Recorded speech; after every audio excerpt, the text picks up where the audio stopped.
Good morning everyone. In the previous class we have already studied about archaeological sources of history and religious literary sources of history. In this section we will go ahead today, and today we will study about secular literature. Students, हम लोग history के sources के बारे में study कर रहे थे, ठीक है, जिसमें हम लोग प्रीवियस क्लास में रिलीजियस लिटरेचर, ठीक है, जो कि लिटरेरी सोर्सेज के अंतर्गत आता है, पढ़ चुके हैं. अब हम लोग सेक्युलर लिटरेचर की तरफ चलते हैं. सेक्युलर लिटरेचर को नॉन रिलीजियस लिटरेचर भी कहते हैं. स्टूडेंट्स, रिलीजियस लिटरेचर किसी न किसी रिलीजियन से बिलोंग करता है, किसी न किसी रिलीजियन से रिलेटेड होता है ना. बट जो सेक्युलर लिटरेचर होता है उसे हम जनरल लिटरेचर कहते हैं. ये किसी रिलीजियन से बिलोंग नहीं करता है. Secular literature, this is general literature which includes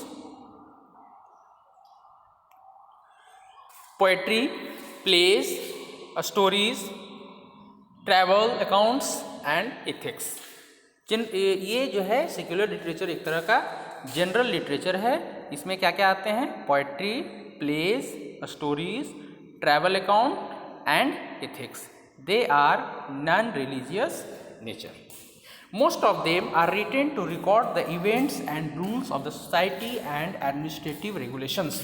ज़्यादातर जो सेक्युलर लिटरेचर हैं उनमें या तो किसी इवेंट्स का रिकॉर्ड है या फिर सोसाइटी के रूल और एडमिनिस्ट्रेशन के बारे में इसमें बताया गया है. सोसाइटी के रूल्स और एडमिनिस्ट्रेटिव रेगुलेशंस के बारे में इनमें लिखा गया. ये किसी रिलीजन से रिलेटेड नहीं होता है. For example the books like धर्मशास्त्र, कौटिल्यास अर्थशास्त्र, कौटिल्य का अर्थशास्त्र, कालिदासास अभिज्ञान शाकुंतलम, कालिदास की लिखी गई पुस्तक अभिज्ञान शाकुंतलम, एंड विष्णु शर्मास पंचतंत्र. और विष्णु शर्मा का कौन सा पुस्तक? पंचतंत्र. ये सब जो है इस कैटेगरी से बिलोंग करते हैं. इट मीन्स ये सारे जो बुक्स हैं जिनका भी हमने नाम लिया, ये सब क्या है? सेक्युलर लिटरेचर है. इन साउथ इंडिया शिलप्पट्टिकरम और Manimekalai are not only delightful to read. South India में शिलप्पट्टिकरम और मणिमेकलाई ये सिर्फ पढ़ने में डिलाइटफुल नहीं है, but also tell us about their society. बल्कि ये साउथ इंडिया की सोसाइटी के बारे में भी हमें बताते हैं. The accounts of the foreign travellers, बहुत सारे ऐसे फॉरेन ट्रैवलर्स भी हुए जिन्होंने अपने अकाउंट्स में, अपनी डायरी में, अपनी पुस्तकों में, ठीक है, बहुत सारी चीज़ें हमें बताई है जो हमें हिस्ट्री के बारे में जानने में मदद करती है ना. जैसे कि ग्रीक एम्बेसडर मेगास्थनीज की लिखी गई पुस्तक है इंडिका, ठीक है. The accounts of foreign travellers like Indica by Greek ambassador Megasthenes in the court of Chandragupta Maurya's writing on of Chinese travelers Fayan and Huansang who visited India are also secular literature. Greek ambassador Megasthenes की लिखी गई पुस्तक indica, जो कि चंद्रगुप्त मौर्य के court में थे. इसके बाद चाइनीज ट्रेवलर्स फाहयान और ह्वेनसांग जो कि इंडिया आए थे, उनका जो लिटरेचर है, जो पुस्तक है, वो क्या है? वो भी सेक्युलर लिटरेचर है. They describe the political, social and economic life of that period. इन पुस्तकों में ये जो फॉरेन ट्रैवलर्स थे वो उस समय के पॉलिटिकल, सोशल और इकोनॉमिक लाइफ के बारे में डिस्क्राइब करते हैं. फायान gave a detailed account of the reign of Chandragupta Vikramaditya. फायान ने चंद्रगुप्त विक्रमादित्य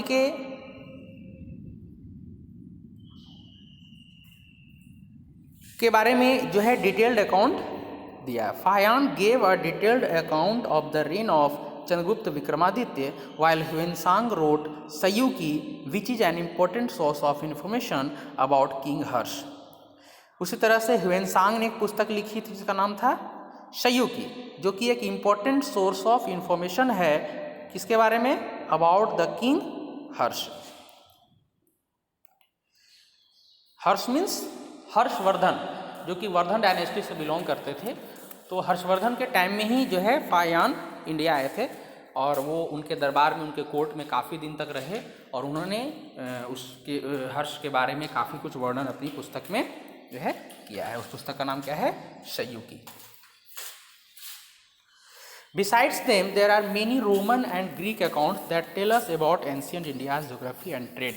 इनके अलावा बहुत सारे रोमन और ग्रीक अकाउंट्स भी अवेलेबल हैं जो कि एंशियंट इंडिया के ज्योग्राफी और ट्रेड के बारे में जो है बताते हैं।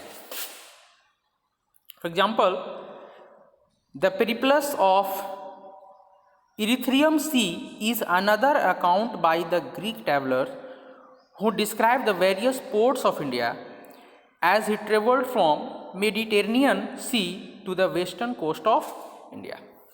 The account of some kings were written as their biographies. बहुत सारे ऐसे राजा थे जिन्होंने अपनी बायोग्राफीज लिखी, ठीक है, या तो वो खुद लिखे या फिर उनके कोर्ट राइटर्स ने उन्हें लिखा, ठीक है। कुछ किंग जो है अपनी बायोग्राफी खुद लिखे, यानी उनकी ऑटोबायोग्राफी हुई, और कुछ जो है उनके कोर्ट राइटर्स जो है लिखे हैं।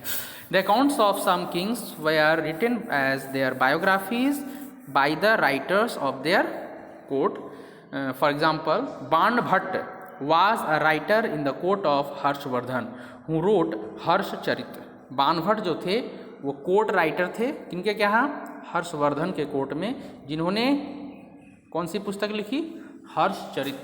हर्षचरित जो पुस्तक है उसमें हर्षवर्धन की जो है बायोग्राफी लिखी हुई है। There are many more accounts of kings and their reigns. और भी ऐसे कई सारे अकाउंट्स हैं जो जिनमें जो है किंग्स और उनके रेन के बारे में बताया गया है। अब हम लोग स्टूडेंट्स बात करेंगे टाइमलाइन की। टाइमलाइन क्या होता है? Historians arrange the events of history in a sequence. Historians जो होते हैं वो हिस्ट्री के इवेंट्स को एक सीक्वेंस में लिखते हैं, एक क्रम से लिखते हैं, as per the time when they took place. This is called timeline. अगर हम लोग किसी इवेंट को, मतलब हिस्ट्री के जो भी इवेंट्स हैं उनको अगर हम एक सीक्वेंस में, एक क्रम में अगर लिखते हैं तो वो क्या कहलाता है? टाइमलाइन कहलाता है। Since history deals with the past of human life, चूँकि हिस्ट्री जो है ह्यूमन लाइफ के पास्ट के बारे में बताता है, it is important that each event is linked to a fixed point of time on a suitable scale. Time in history is studied in the form of BC and AD। History में time को हम लोग दो form में study करते हैं, BC and AD। The years before the birth of Christ, Jesus Christ के birth के पहले का जो ईयर्स है, ठीक है, the years before the birth of Christ as expressed as BC। BC means before Christ, है ना। And all dates in BC are counted backward. BC के जो भी डेट्स होते हैं वो बैकवर्ड काउंट होते हैं, मतलब जीसस क्राइस्ट का जो जन्म हुआ उसके पहले।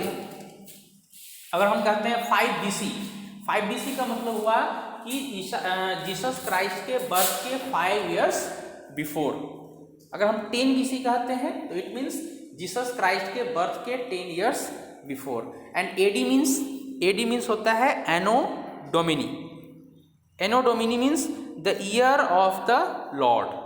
एनो डोमिनी का मतलब होता है कि the year of the Lord. It refers to the period in history after the birth of Christ. अगर अभी हम कहते हैं तो 2020 AD, इसका मतलब क्या हुआ कि जीसस क्राइस्ट के बर्थ के 2020 years आफ्टर हम लोग चल रहे हैं। मीन्स आज से 2020 साल पहले ईसा मसीह का जन्म, यानी जीसस क्राइस्ट का जो बर्थ है वो हुआ था। तो BC और AD, आई होप स्टूडेंट्स आप समझ गए होंगे। जीसस क्राइस्ट के बर्थ के पहले का जो पीरियड है वो BC होता है, और जीसस क्राइस्ट के बर्थ के आफ्टर का जो पीरियड है वो AD होता है। BC बैकवर्ड चलता है ना, और AD जो है फॉरवर्ड की ओर चलता है। यहाँ पर एक फैक्ट है, some historians use the term CE instead of AD, ठीक है। AD को हम लोग CE भी कहते हैं। 2020 अभी हम कह सकते हैं कि 2000 AD है, या फिर हम ये भी कह सकते हैं 2020 AD या फिर CE कह सकते हैं। CE मीन्स स्टूडेंट्स होता है common era. CE means common era. CE stands for common era and BCE stands for before common era. तो BC को हम BCE भी कह सकते हैं, BC को BCE भी कह सकते हैं। BCE means before common era. और AD को CE भी कह सकते हैं, CE means common era. This is done to make the timeline more acceptable to the people of all faiths. और ये जो जितने भी रिलीजन्स के लोग हैं सभी इसको, इस टाइमलाइन को एक्सेप्ट करते हैं। तो हिस्ट्री में टाइम, जब भी हम लोग कोई डेट लिखते हैं या फिर कोई ईस्वी लिखते हैं तो उसके साथ AD या CE लगाते हैं, जिससे कि पीरियड ज़्यादा तरह से क्लियर हो जाए। ओके स्टूडेंट्स, मिलते हैं नेक्स्ट क्लास में। बाय।